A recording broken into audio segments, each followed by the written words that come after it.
أعوذ بالله من الشيطان الرجيم بسم الله الرحمن الرحيم الحمد لله والصلاة والسلام على رسول الله وعلى آله وصحبه أجمعين. We continue our theme ليالي التمكين أمثال وحكمة من القرآن الكريم, nights of empowerment, parables and wisdom from the noble Quran. The Quran makes a conditional statement at the very beginning of the fourth juz. Allah begins, لن تنالوا البر حتى تنفقوا مما تحبون وما تنفقوا من شيء فإن الله به عليم. You cannot attain unto bir unless you avail for others what you yourself love most for yourself.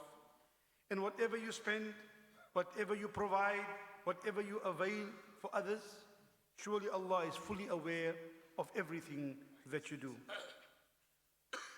Now, لن تنالوا البر, you can never attain unto bir. This bir is a concept that occurs numerous times, in fact 14 times in the Holy Quran.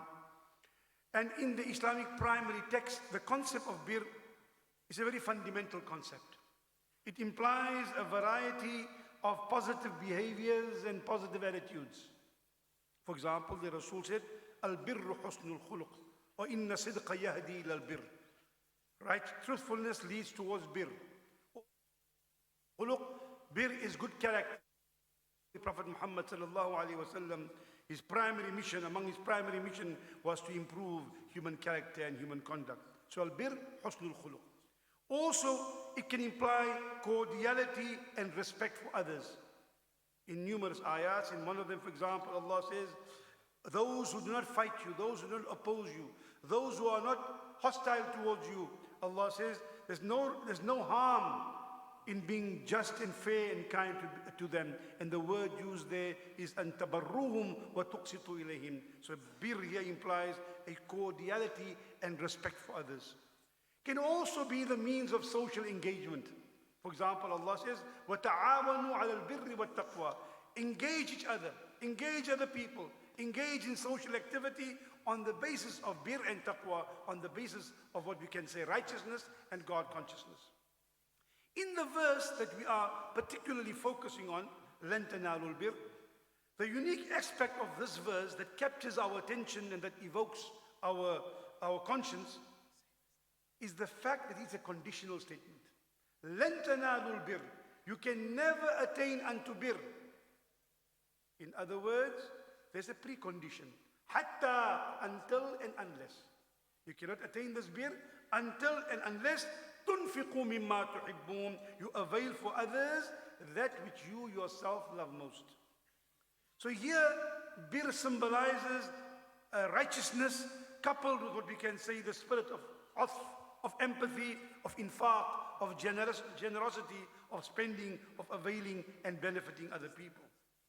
And this verse we can say for Islam in the Islamic terminology and in the Quran is the foundation of what we call the golden rule, the ethic of reciprocity, that is loving for others what you love for yourself.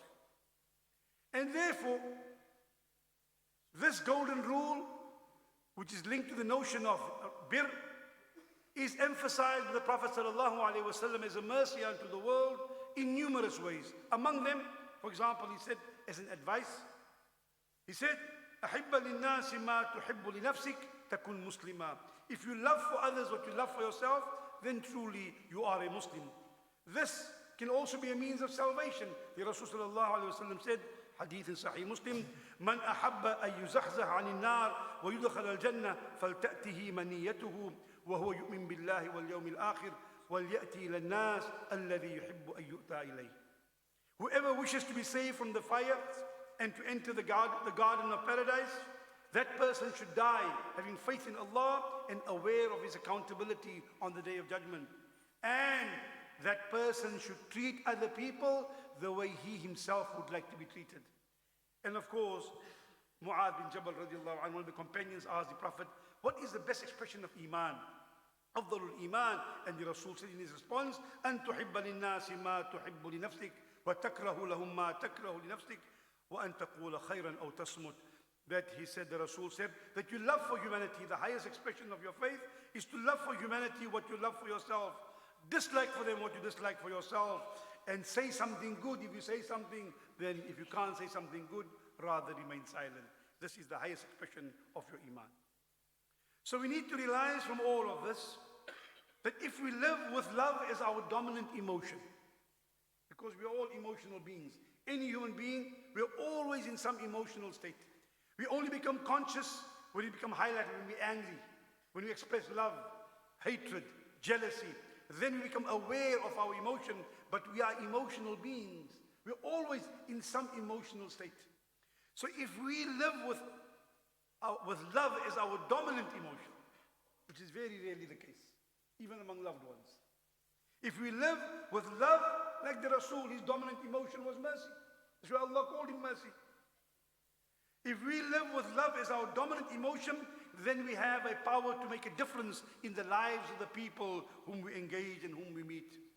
There's nothing more comforting, there's nothing more gratifying for a conscientious person than knowing that through your kind word, through a helpful act, through a loving hug, through a cheerful smile, that you have made a difference.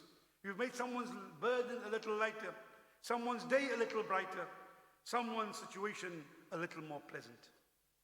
So kindness and love are indeed most noble qualities, not only good qualities, integral to righteousness, which is the doorway to paradise, and also linked to the notion of taqwa, which is the reason why we're fasting, لَعَلَّكُمْ تَتَّقُونَ.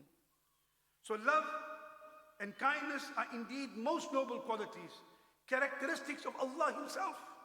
إِنَّ اللَّهَ رَفِيقٌ يُحِبُّ الرِّفْقَ فِي الْأَمْرِ كُلِّهِ. Allah is kind, hadith in Sahih Muslim, Allah is kind and Allah prefers kindness in every matter. And of course, Allah encourages love and compassion, for after all, إِنَّ رَبِّي رَحِيمٌ وَدُودٌ. Allah Himself is most compassionate and most loving.